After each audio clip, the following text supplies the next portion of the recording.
Hi friends, ഏതോ ജന്മകൽപ്പനയുടെ പുതുപുത്തൻ എപ്പിസോഡിലേക്ക് എല്ലാവർക്കും സ്വാഗതം. അങ്ങനെ ചെറുക്കൻ്റെ അച്ഛൻ, നിങ്ങളുടെ മോള് പറഞ്ഞതെന്താ?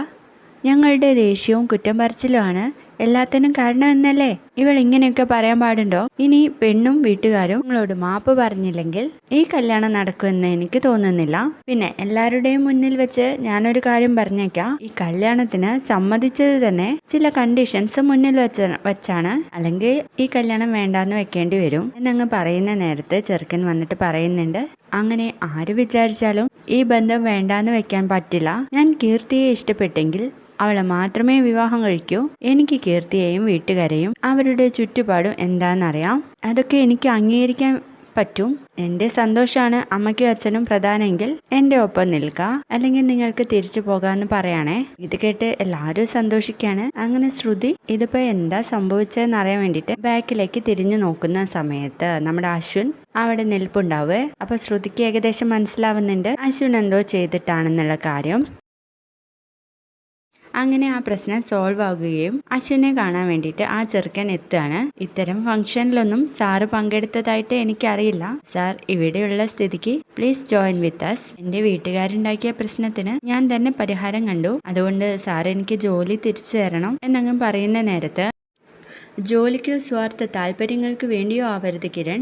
ഈ വിവാഹം കഴിക്കാൻ വേണ്ടി ആർക്കും പറ്റും. അവളോടും അവളുടെ ജീവിതത്തോടും നീതി പുലർത്തുന്നവർക്കേ ഒരു നല്ല ഭർത്താവാൻ കഴിയൂ. അപ്പോഴേക്കും നമ്മുടെ ശ്രുതി അവിടെ എത്തുകയും അശ്വിൻ ചെറുക്കനോട് പറയുന്നത് മുഴുവൻ അവിടെ നിന്ന് കേൾക്കുകയാണ് കേട്ടോ. അപ്പൊ ആ ചെറുക്കൻ ജോലി തിരികെ നൽകാൻ വേണ്ടിയിട്ട് പറയാണ്. അപ്പൊ അശ്വിൻ പറയും, ജോലിയെ കുറിച്ച് നീ വെറീഡ് ആവണ്ട, ജോലിയും പ്രൊമോഷനും നിന്നെ തേടി എത്തിക്കോളും എന്നും പറഞ്ഞ് അങ്ങ് പോവാണേ.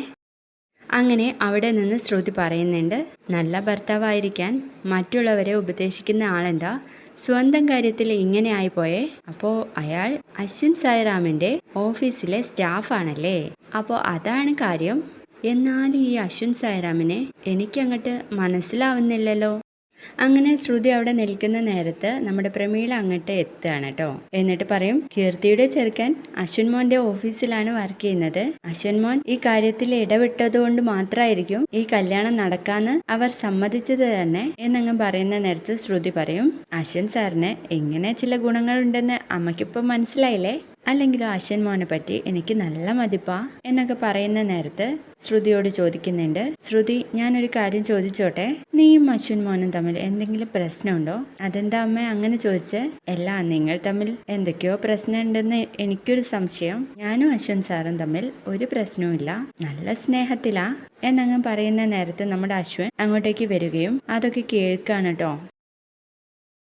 അമ്മേ, എന്ത് സ്നേഹമായിട്ടാ എന്നോട് അദ്ദേഹം പെരുമാറുന്നതെന്നറിയോ? ഞാൻ എന്താഗ്രഹിച്ചാലും എനിക്ക് ഫുള്ള് സപ്പോർട്ടാ. ഒരു വാക്കുകൊണ്ടോ നോട്ടം കൊണ്ടോ ഒന്നും എന്നെ വേദനിപ്പിക്കാറില്ല. എൻ്റെ കണ്ണൊന്ന് നിറഞ്ഞാൽ അദ്ദേഹത്തിന് അത് സഹിക്കാൻ പറ്റില്ല. എന്നെ വഴക്ക് പറയുകയോ ഉപദ്രവിക്കുകയോ ഒന്നും ചെയ്യാറില്ല. ഞാൻ എന്താഗ്രഹിച്ചാലും പറയാതെ തന്നെ അദ്ദേഹം എൻ്റെ മുന്നിൽ അത് എത്തിക്കും. എനിക്ക് പേടിയാ, അറിയാതെ എങ്ങാനും ഞാൻ അമ്പിളി മാമനെ ആഗ്രഹിച്ചു പോയാൽ അദ്ദേഹം അത് എന്ത് റിസ്ക് എടുത്തും എൻ്റെ മുന്നിൽ എത്തിക്കോ എന്നുള്ള പേടി എന്നങ്ങ് പറയുന്ന നേരത്ത് നമ്മുടെ അശ്വിന് അത് വല്ലാതൊരു ഫീൽ ആവാണ് കേട്ടോ. എന്നിട്ട് അങ്ങ് മാറി നിൽക്കുകയാണ്. ആ സമയത്ത് നമ്മുടെ പ്രമീള കരഞ്ഞുകൊണ്ട് പറയും, ഒക്കെ നിന്റെ ഭാഗ്യം മോളെ. അതെ അമ്മേ, ഇത്രയ്ക്ക് ആത്മാർത്ഥതയുള്ള ഒരു ഭർത്താവിനെ തന്നെയാണല്ലോ എനിക്ക് നൽകിയത് എന്ന് പറഞ്ഞു നിൽക്കുമ്പോൾ പെട്ടെന്ന് അശ്വിൻ ഒരു ശബ്ദം കേൾക്കാഞ്ഞപ്പോൾ തിരിഞ്ഞു നോക്കുന്ന സമയത്ത് നമ്മുടെ പ്രമീളയും ശ്രുതിയും കെട്ടിപ്പിടിച്ചിങ്ങനെ കരയാണേ. തുടർന്ന് നമ്മുടെ അശ്വിനും ശ്രുതിയും കിടക്കുന്ന നേരത്ത് അശ്വിൻ എണീറ്റിരിക്കും. എന്നിട്ട് ശ്രുതിയെ തന്നെ ഇങ്ങനെ നോക്കി നിന്നിട്ട് പറയാണ്, ഇവൾ എന്നെ കുറിച്ച് അവരോട് പറഞ്ഞതൊക്കെ സിൻസിയർ ആയിട്ട് തന്നെയാണോ എന്നും പറഞ്ഞ് ശ്രുതിയെ ഇങ്ങനെ നോക്കി നിൽക്കാണ്. ശേഷം കിടക്കാണ്. ആ സമയത്താണെങ്കിൽ ശ്രുതി ഇങ്ങനെ വിറയ്ക്കാട്ടോ തണുത്തിട്ട്. ഓ, ഇവൾക്ക് AC പറ്റില്ലല്ലോ, തണുത്ത് വിറയ്ക്കുന്നുണ്ട് പാവം എന്നും പറഞ്ഞ് AC ഓഫ് ചെയ്യാണ്.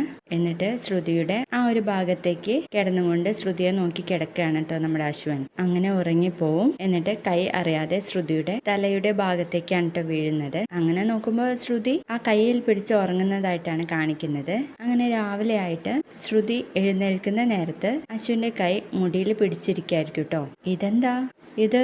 ഞാൻ ഉറക്കത്തിൽ ചാടിപ്പോവാതിരിക്കാൻ വേണ്ടിയിട്ട് എന്നെ പിടിച്ചതാണോ, അതോ ഞാൻ ബൗണ്ടറി ലംഘിച്ചതിനുള്ള ശിക്ഷയാണോ എന്നൊക്കെ ചോദിച്ച് അശ്വിന്റെ കൈ അങ്ങ് പിടിക്കുന്ന നേരത്ത് അശ്വിന് ഉണർന്നു പോവാണ്. പെട്ടെന്ന് തന്നെ അശ്വിൻ ആ കൈ അങ്ങ് വലിക്കാണ് കേട്ടോ. എന്നിട്ട് എഴുന്നേറ്റിരിക്കും.